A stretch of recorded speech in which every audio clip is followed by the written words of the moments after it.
Get our slides up. And as we begin, maybe we can have a short word of prayer, and then we'll start. Heavenly Father, we thank you for this time we can come together and think about gardening and starting plants and growing plants or watching as you grow plants and working with you in the garden. We pray that you would bless this time and that you would come and inspire our thoughts and our minds. In Jesus' name, amen. So thank you, Rostislav, for the introduction. As you heard, my name is Paul Dysinger. This is my father, Edwin, and we are a father-son team that we have. Maybe we should just give a quick little introduction of our background. So, do you want to start? Because it goes much further back than myself. All right. Sorry, my voice is... I don't know what happened. It just started to disappear a few minutes ago. I was interested in agriculture as a young man, and I took a number of agriculture classes in college. I went to La Sierra University, and at that time they still had a farm connected with the university there. But I also wanted to go work overseas, and so I ended up getting a master's in public health, and we went and worked with ADRA and with OCI for about 16 years in Sudan and Tanzania and Yemen. But then we came home, and just before we came home, my brother had started farming. And how that happened is my parents, when they retired, they bought a large property. It was much bigger than they had expected to buy, but it became available, and they made an offer that they didn't think would be accepted, but it was accepted. And so they got this property. And my father said to us children, he said, "I'll give you each 10 acres if you come and join me." And so my younger brother, John, took him up on that offer first and went and he was a teacher. Thank you.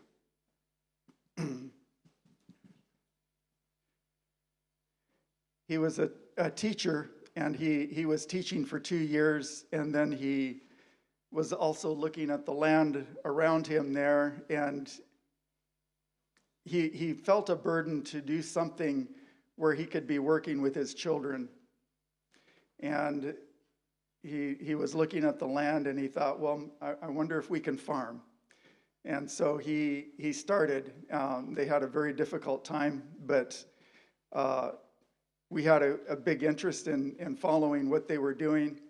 And they started in 1999, and we came home from overseas in 2001 and did other things for about 5 years. And in 2006, my brother invited us to join him and to partner with him, which we did. And when we came home, I felt that the Lord was asking me to begin farming also, but I didn't know how or where. And then when he and my brother invited us, we decided we should do that. So that's what we did. And Paul was in high school at the time.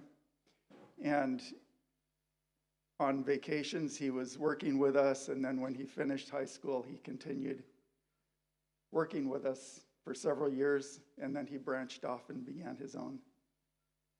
Yeah, so is it okay to use two or? Yeah, okay. So I worked with the family business for many years on the commercial farm. We were growing 50 to 70 different varieties of vegetables, herbs, and berries, and we would sell direct market to the customers.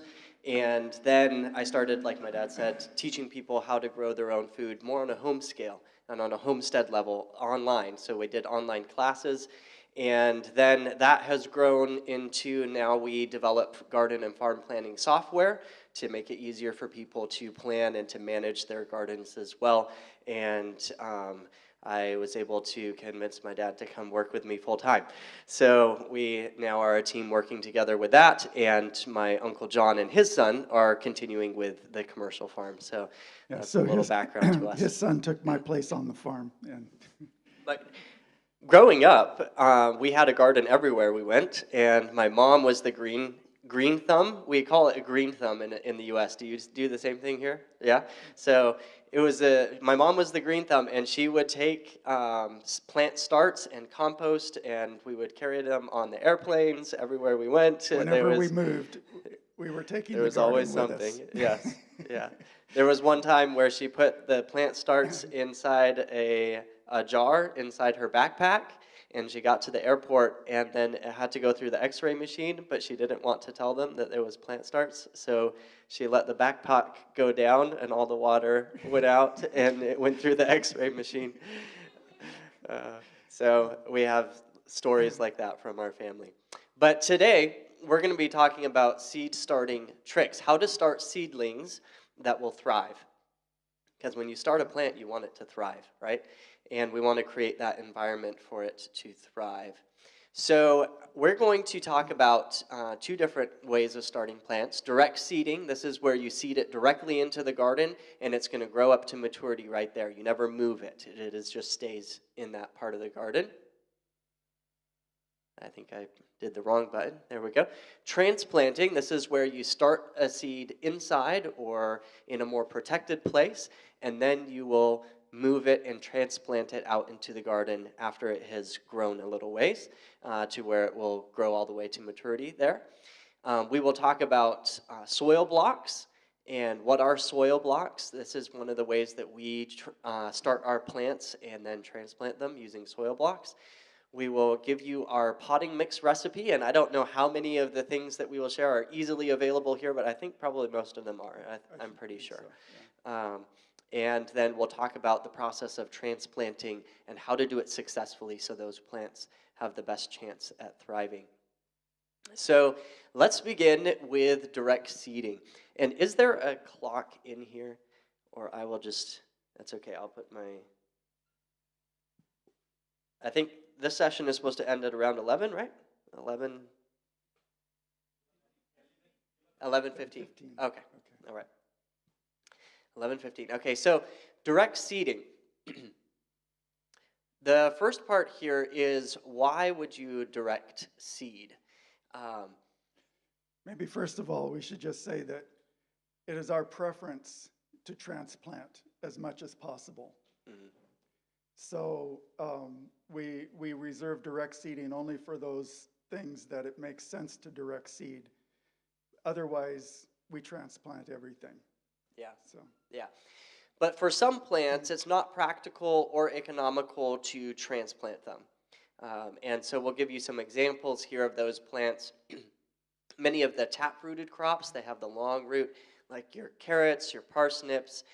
Some herbs also have a long taproot. For a couple reasons. One, they are planted so close together that it doesn't make sense to transplant every single one, right? And then the other is that that taproot does not like to be moved and transplanted. It's a little more sensitive as well. So those legumes also, peas, beans, some of these larger seeds. But again, they're usually planted very close together, so it doesn't make sense to be transplanting every one. Yep.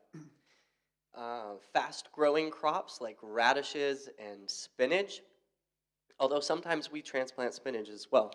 Yeah, some of these things, I mean, a lot of these things you can transplant. It may depend on your context. What is the situation you're in? You might prefer at this time to transplant and another time to direct seed it. So spinach we do both ways.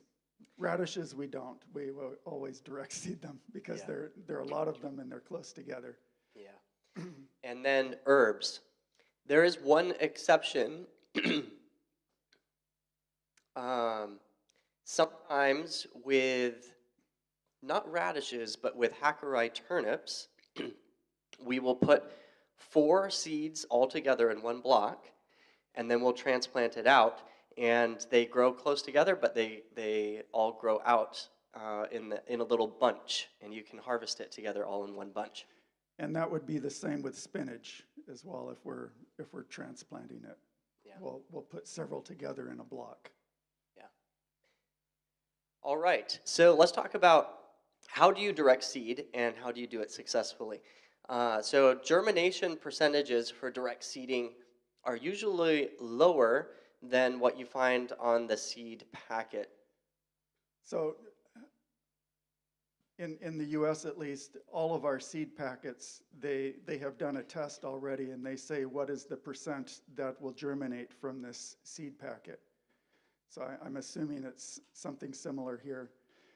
And so if you're direct seeding, don't expect that percentage to sprout and grow for you in the field, because they're testing it under controlled conditions, and out in the field there are a lot of different things that will affect and prevent it from having that same germination rate. So we like to encourage people to allow for a fudge factor of 50 to 100%. And so what that means is if you want a plant every 4 inches, then seed every 2 inches in the ground. And then later, you can come, once they sprout, you can come and take them out, but it's a lot harder to try and add new ones in, because then the other ones are already ahead and all of that. So it's easier to thin and take them out, and seed is not that expensive. Its price has been going up, but comparatively for, a small, let's just take tomatoes, for example. You may purchase 25 seeds for $2.50 or $3, $4. But those 25 plants can make 10 pounds or 25 pounds if you get really good harvest of tomatoes each. So in the US, that's hundreds and hundreds and hundreds of dollars worth of tomatoes for a very small amount of money, right? So seed is not that expensive, and so you can plant some extra and then you can always thin it back. And excuse our use of inches and feet and things like that. But 4 inches is about 10 centimeters. Yeah, we some of our slides we updated with converting over to metrics, but we missed this one. Yeah. Yeah, that's good. We'll try and make those conversions for you. Here we have one that is updated. Yeah. As a general planting rule, you want to cover the seeds 3 or 4 times their diameter. For example, if you have a 1/2 centimeter diameter pea seed, you'd want to put it about 2.5 centimeters deep in the soil. Smaller seeds that are just like 2 millimeters. Like carrots or lettuce. Those you would plant just like maybe 4 millimeters deep or something like that. Yeah, just a shallower. very light covering. All right, in cool or heavy soils, you can plant a little shallower, and in warm or dry soils, you can plant a little deeper, and they will still come up well. But for most people on a home scale, we would just say go with the general planting rule and don't worry as much about the heavy soil, warm or dry soils. It should work out pretty well just as the general rule. Yeah. All right, and then you want to keep the soil moist until those plants germinate. So you want to water it regularly, make sure that the soil stays very nice and moist as those seeds are coming up and germinating. And that way you will get the best germination possible, even though it's direct seeded out into the garden itself. Also, when you're doing this, it's important to keep in mind some plants germinate very quickly and others take a long time. And carrots are an example of one that takes a long time. It's usually at least 2 weeks before they germinate after you seed them. And if you live in a dry place, That's a long time to make sure that they stay moist. You don't want them to dry out, otherwise you might lose them. So you have to keep a watch on it. So you either keep watering it, or you can do something like lay a floating row cover over it to help to keep the moisture in the ground. And don't give up while you're waiting. That's right. Yeah. Many crops, though, will come up much faster. Most will come up within a week or 10 days. Yeah. All right. If you are doing it on a little bit of a larger scale, sometimes you may actually get a direct seeder. It's a tool that you can use to direct seed the crops in. And we encourage marking the row that you're going to direct seed in so you have a nice straight row. And that can be helpful with cultivating later when you come in and you're cultivating the weeds out. One way you can do this is to stretch a string tightly along the side of your first row and then run your seeder down along the edge of the string to make sure you get a nice straight row. And then some seeders will have a marker arm that is attached to it. It will come off the side, and as you seed one row, it will mark a line in the dirt for the next row. And so then you can come and seed into that line.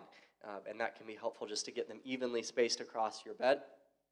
And there's two benefits. One is it looks very nice. It's very pretty when you have nice straight rows in the garden. But then the one that I mentioned also about cultivating later on, if they're evenly spaced, it makes it easier when you come in with your cultivating tools to do that as well. Then we encourage aiming your seeder for a straight pass each time. You know, Paul, we didn't do this, but I'd like to get an idea. How many of you are just brand new? You have never grown a garden? Yeah. And how many of you, well, let's start with that. Raise your hand if you're brand new. You've never grown a garden, okay. That's excellent. All right, how many of you have some modest experience? Good. There's quite a few of you. Okay, and then are there a few of you who have more experience? Yeah. Okay. Long time, more experience. Very good. All right. So, yeah, it looks like most of you have some moderate experience and some not much. And a few. Few experts. Yeah. Yeah. So you can keep us in line, make sure that we are sharing the correct information. And if you know, if we're sharing something that you have experience with here, and maybe it's different than our experience from America, feel free to share with us. Yeah, and oftentimes there's no set way that something has to be done. Many times there's multiple different ways, so we'll be sharing from our experience and the way that we have found successful, but sometimes there's other ways that can be successful as well. I'm very much looking forward to visiting the garden we're going to this afternoon. Yes.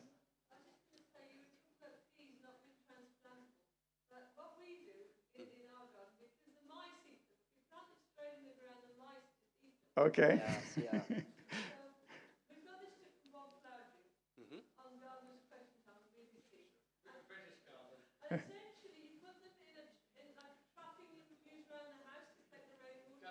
The gutter? Yes. Yes. Yeah.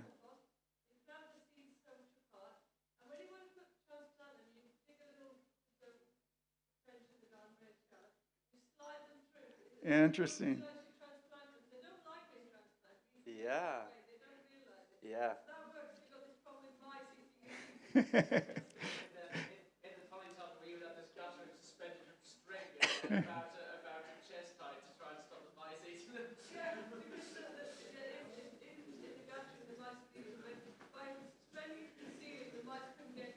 I think that's fantastic. That's a great idea. I like that a lot.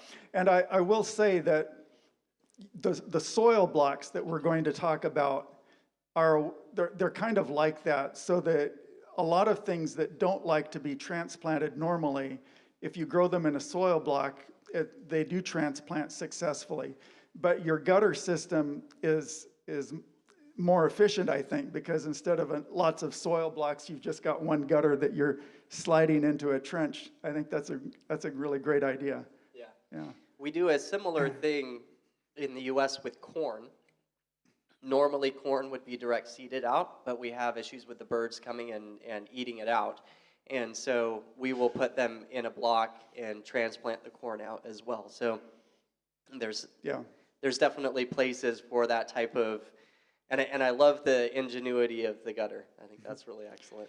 But again, if you were using soil, like when we do the corn with soil blocks, we do 4 seeds in a block, in a larger block. Then they're different sizes, but in a larger block. And then we would space those out further than someone would normally plant just the regular corn, because it's 4 plants in each one. So we'll space them out, I don't know, 2 feet apart. We do it 2 feet apart. Yeah. Yeah.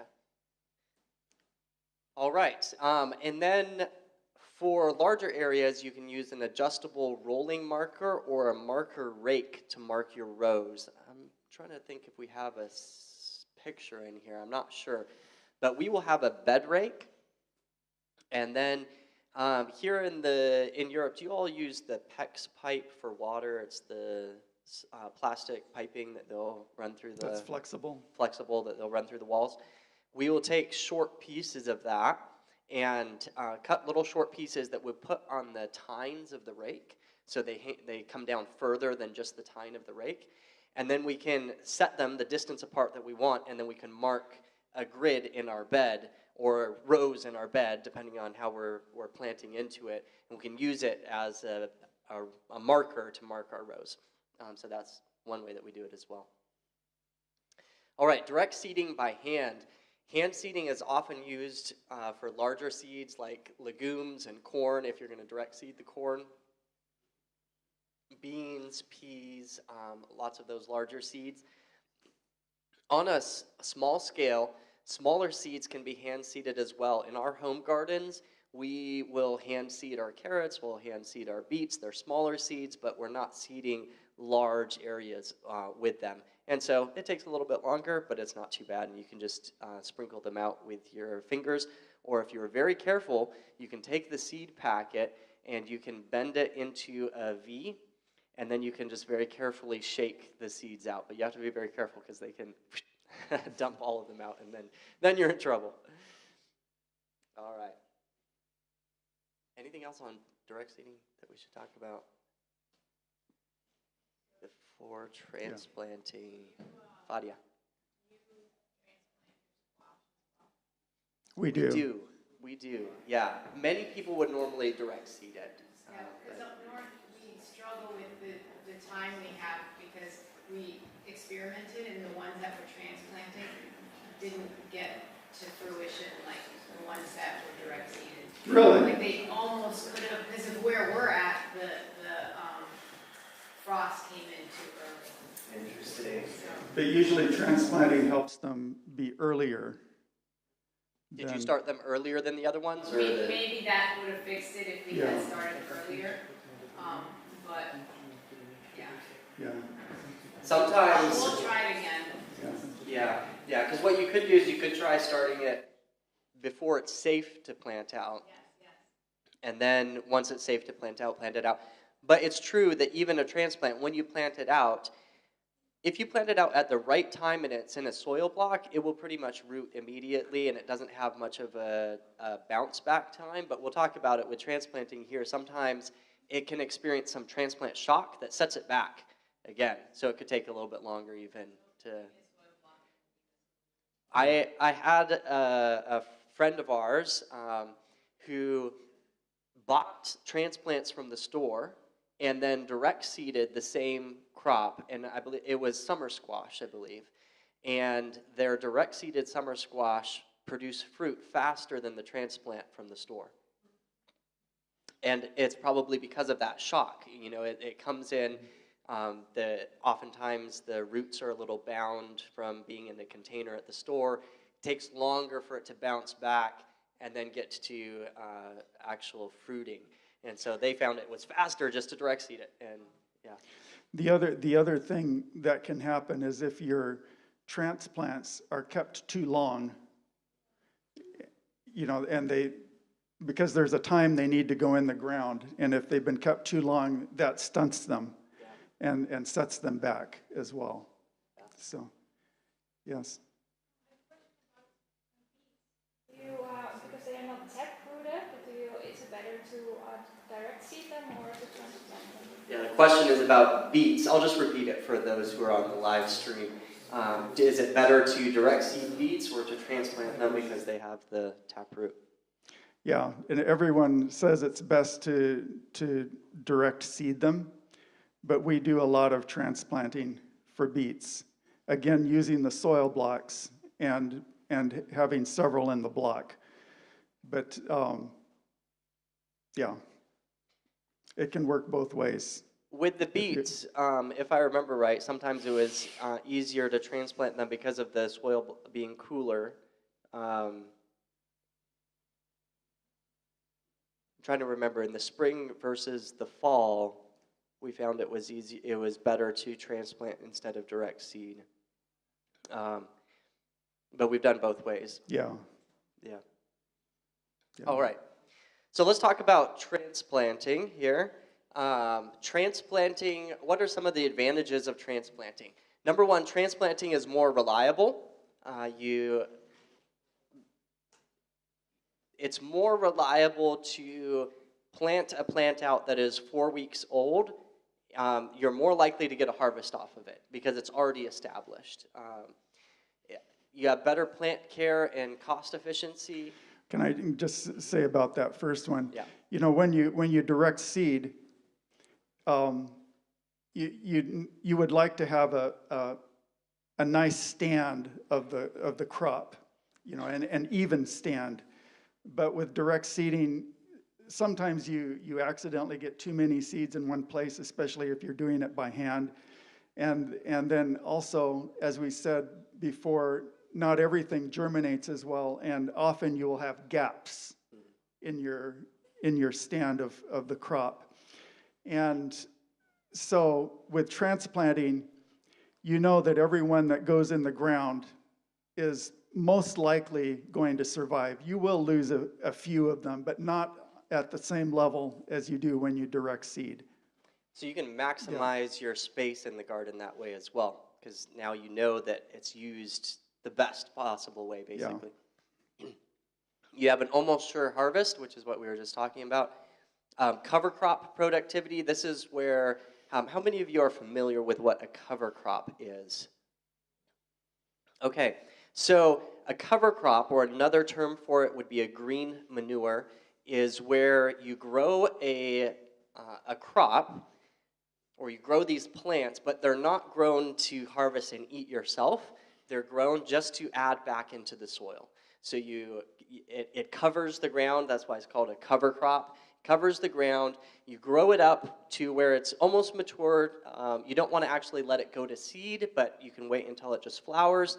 And then you will either terminate it. Some people will till it back into the ground. Some people will just kill it off. You can cover it with a tarp or something like that. And it adds... It keeps the ground healthy while it's growing, and it can add organic matter back into the ground as it decomposes. But when you do that, it's taking up space in your garden during that whole time, right? And so if you have a transplant that's ready to transplant in after you terminate the cover crop, number one, you can transplant it in faster because you don't want to direct seed into a space that has just been had a cover crop tilled in very recently to that. Because as the cover crop is decomposing, it will tie up the nitrogen in the soil, and so your direct seeded crop will not germinate and do as well if you do it immediately after. So you can transplant a lot faster in. You should give it at least 2 weeks. Yeah. Maybe a little longer. Yeah. Before you transplant into it. I mean, before you direct seed into it. Yeah. But transplanting, you can do it faster. Yeah. All right. It's easier also to deal with weeds because all of your starts have a head start on the weeds. You know, if you clean the bed before you transplant into it, you already have a head start on the weeds. It increases the effectiveness of succession planting. So if I have lettuce that I'm wanting to plant into the soil, I wait till it is mature, and if I'm direct seeding, if I take that head of lettuce out and I direct seed another head of lettuce in, it's going to take a lot longer for that next head to become mature. But if I have a 4-week transplant that's ready to go in its place, you're maximizing that space and you're getting more harvest out of it as well. So for us in America, the amount of space we have is not so crucial, but it looks like here in Europe, space is a concern. And so transplanting allows you to maximize your productivity in per square meter of your garden space. Yeah. And even in the U.S., we like to maximize space because the more area you're doing, the more you have to take care of, right? And so if you keep it smaller, the less cultivating or weeding or other things that you'd have to do. And then I guess the last one there was that the transplant shelter gives your plants a head start. It makes it, when they're grown in a sheltered environment, they can really get good and strong when you're starting them out. Yes?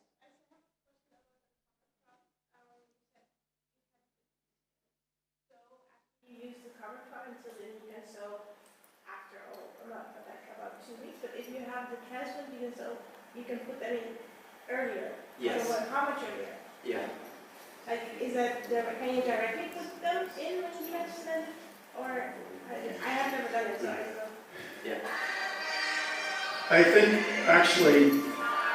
think it would be better probably if you tilled the cover crop in. But another way of managing the cover crop is to just cut it and leave it on the surface of the soil, or you can cut it and take it off and compost it, and then bring it back into your garden. So you have two ways. But if you use either of those methods, then you can directly use the soil. Yeah. If you till it in, I think with transplants, you even want to wait a week or two. But with direct seeding, it would be like probably maybe even 3 weeks or possibly even more. It's not a huge difference, but it can be a little bit faster. Yeah. All right. So transplanting, let's talk quickly about germination temperatures because you're starting them inside or in a protected environment. Ideal temperatures for most crops to germinate are between 21 to 24 degrees Celsius. Ideal temperatures for some of your summer crops, or asparagus is a perennial, but then these other ones are summer crops like cucumbers, eggplants, melons, peppers, and squash. You're looking at a little higher, like 24 to 27 degrees for some of those to really do well germinating. Not all crops need the high temperatures to germinate. Some of your cool weather crops, like your kale and your cabbage and your broccoli, they can germinate at lower temperatures, even, what's 50 degrees Fahrenheit to Celsius? 18, 16? Yeah. 50 to Celsius? 10, around 10. Yeah, so they can germinate all the way down to those temperatures, but you'll get the best germination up at the warmer temperature. Some people will use a heat mat. It's a little electric heat mat for starting their seeds inside. Most of the crops that do well, 21 to 24, many people's houses are kept at that, at least in the United States. I don't know what temperatures you normally keep everything here, but that's pretty typical, so they don't really need a heat mat for many crops. But for the summer crops that need those higher temperatures, it can be very helpful to have that heat mat inside to really get good germination on those. Yeah, I think for most of you in Europe, especially in the northern parts of Europe, it'd be very helpful to have a heat mat under your summer starts to help them get started. Yeah. All right, there are inside. Mm-hmm. Yes. Yeah. You can actually do it either. I mean, sometimes you can start the starts outside or in very limited protection, and the heat mats will usually work outside as well as inside. But if you can be inside, it's better. Yeah. Yeah. All right, so for transplanting, there are 3 stages of transplanting. One is starting your starts. That's actually, seeding them. The second is optional, and that is potting it on, and we'll talk about that in a minute here. And then the third one is setting those out, or actually transplanting them out into the field where they're going to grow. So seeds for starting starts, that first stage, your seeds are going to be sown in some sort of bed or container, which usually holds a special soil mix or potting soil that the plant is going to grow in. This soil mix is different from your garden soil in that it has extra organic matter and drainage material in it. It keeps it loose and fluffy so it doesn't get really compact for your start to start in. And it helps those seedlings thrive even though they're more in a confined condition inside your house or inside a starting area. And then a controlled environment inside your home, a greenhouse, a cold frame, is used to enhance the growing conditions for those young seedlings.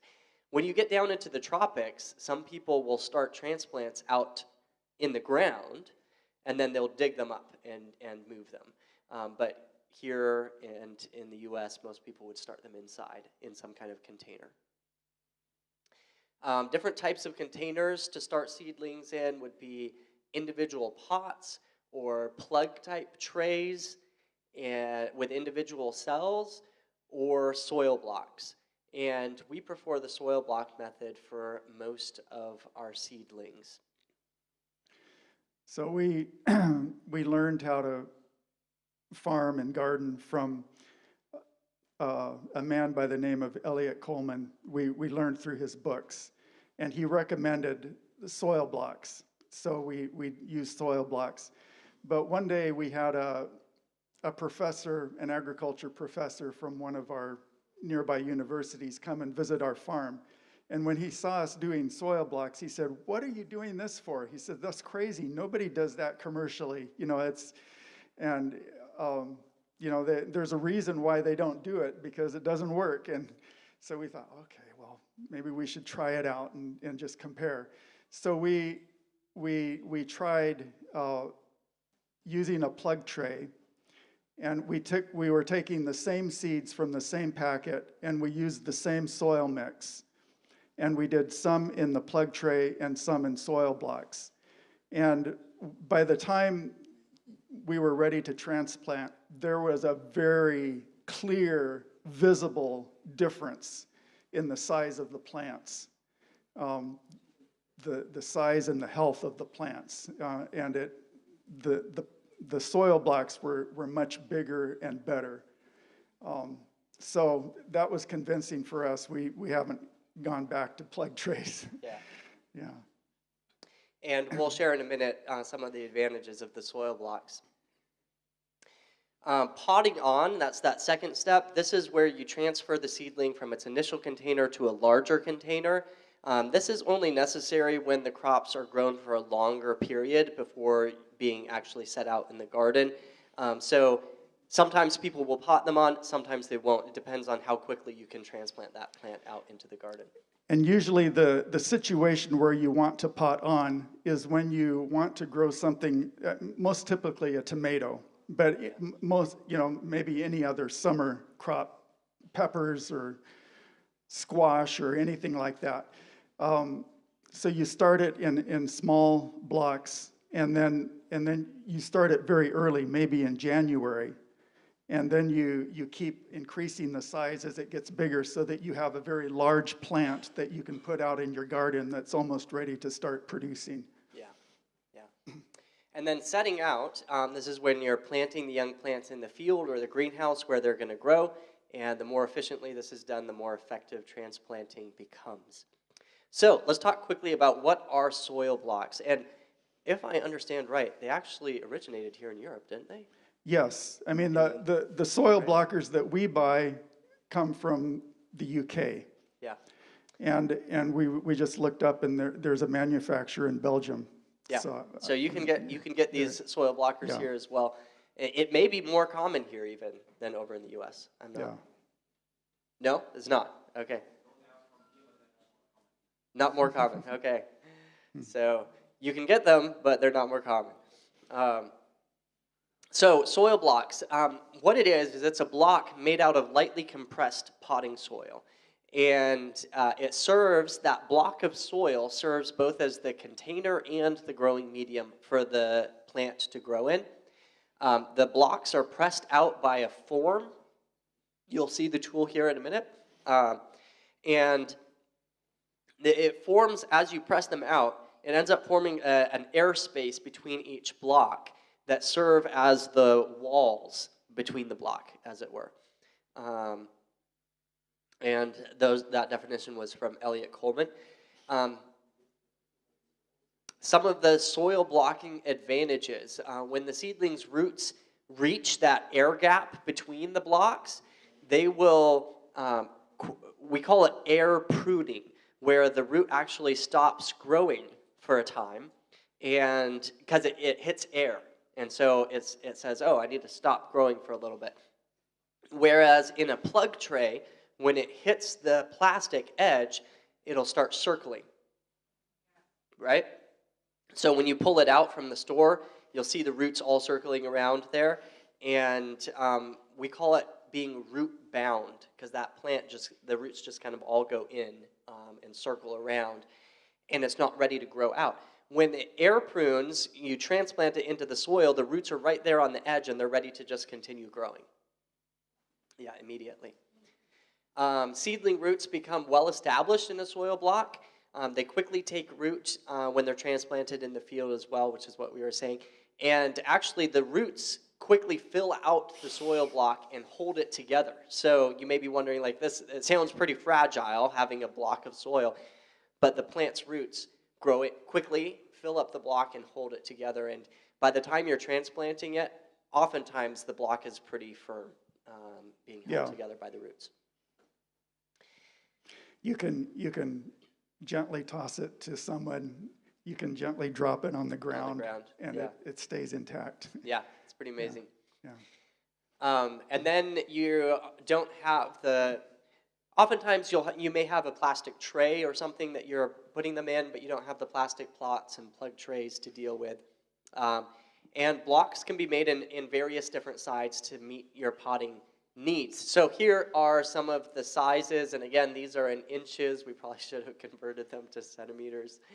But you can see the different sizes there, all the way down from a very small, those probably are 1 centimeter by 1 centimeter? Maybe a little bit more. So the very small ones are used for starting things like peppers and tomatoes and eggplants on a heat mat. And so you can, the reason it's so small is so that you can get a lot of them in a small space, so you don't have to have very large heat mats. Because they just need that high temperature to germinate, and then once it's germinated, they don't have to stay at that high temperature. With those little blocks, immediately, as soon as you see that it's germinated, you have to pot it on to a larger size block. Yeah. Also, these blockers that you see here are at a farm scale. So they're quite expensive to get the full blocker that has all of those, but you can also get ones, does this have a pointer? Yeah. You can also get ones that are just one row here, and it's called a hand soil blocker, and this is what we would encourage home gardeners to get, and you just do one row at a time, and it works very well as well. And they're not very expensive. And if you are going to be on a farm scale, they're just starting to come out with much larger soil blockers than this that can do. True. You can do a whole tray at once. Yeah, do a whole tray at once. That's nice. Yeah. Yes.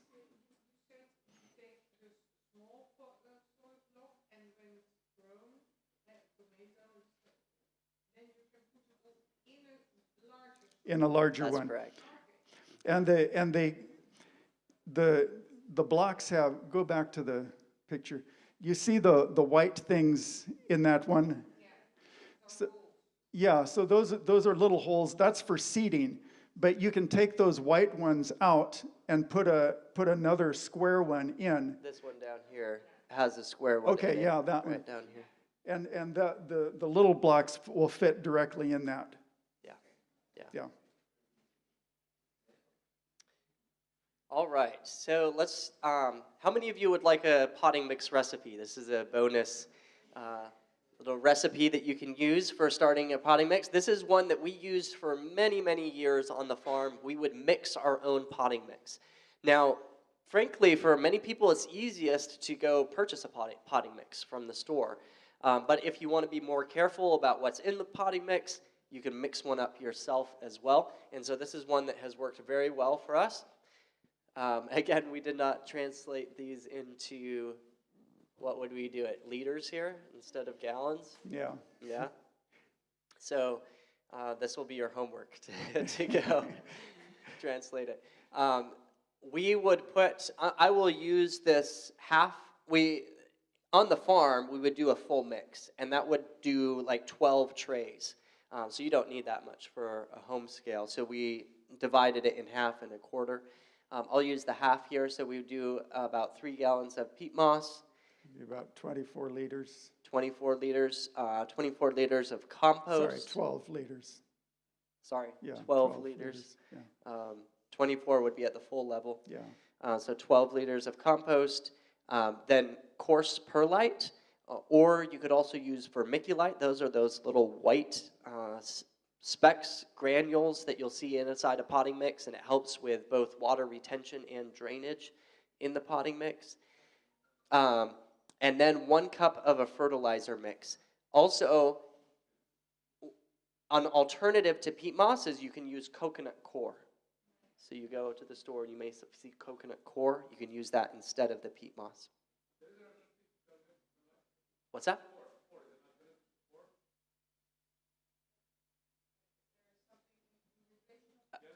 You could use, sometimes there's perlite or vermiculite would be an alternative, but yeah. Uh-huh. Yeah. We don't have another, do you have another alternative to that you'd? The only other thing I would think of would maybe be sand. Just a little bit. A little bit of sand just to help it drain and not. Yeah, you wouldn't want to add too much because you don't want it like super heavy. Yeah. But yeah. And then this note is mainly for the U.S., but you may I'm sure you have little multi-liter buckets that you can get that can be helpful with measuring it out. For the fertilizer mix, you want to use a balanced all-purpose fertilizer that can be slightly higher in nitrogen. So I know that you all use the same numbering system as in the U.S. This is your nitrogen, phosphorus, and potassium and phosphorus. And you can have it slightly higher on the nitrogen, but you want it fairly balanced between the 3 for starting your starts. And then you can mix your own fertilizer mix up on your own, but oftentimes it's easier to purchase a pre-mixed fertilizer from the store as well. We mixed our own fertilizer up mix for many years, and you could do equal parts of a nitrogen source. Common nitrogen sources would be like blood meal or feather meal. If you want to go plant-based, you could use alfalfa meal or some kind of bean meal, like soybean meal or cottonseed meal. That's not a bean, but that would be another one. Different types of peanut meal, that would be another one. If you're going to use the plant-based, it's not quite as high in nitrogen, so you would probably want to double the amount. And then you can use, for potassium, you can use a green sand or kelp meal. We have green sand readily available in the U.S. I don't know if that is available here as much, but probably kelp meal. Do you have kelp? Yeah. It's mined. It's just a sand that is high in potassium. It's from an ancient as, seabed, I believe. Yeah. And then soft rock phosphate would be like a rock phosphorus, natural phosphorus source. And so you can mix those together to make your own fertilizer mix if you want to as well. That's for the kelp or the green sand are the source of that in that mix. Oh, yeah, Yeah. you can use ash if, yeah. Yeah, you could do that as well. Mhm. Yeah. So if you have a wood stove in your house, Yeah. I like that. Yeah. All right, soil blocking. This isn't the only recipe, but others have mixes that work well as well. But this is just a mix that has worked very well on the farm for many years that we were starting starts there. What you want to do is mix up the mix dry and then add water to it, approximately 1 part of water to 3 parts of mix. At the end, it's better for the soil block mix to be a little more wet than dry, but if you get it too wet, then it just slides out of the mold as well. All right, we're hitting our time. The ideal consistency for this soil mix for the blockers is that you can pick up a handful of it and water does not drip out of your hand. But if you squeeze it, the water comes out. There'll be a little bit of water, not a lot of water. Not a lot, but you yeah. can squeeze Yeah. and the water will come out. Yeah, should be similar to like a wrung out sponge, a little bit more water. All right.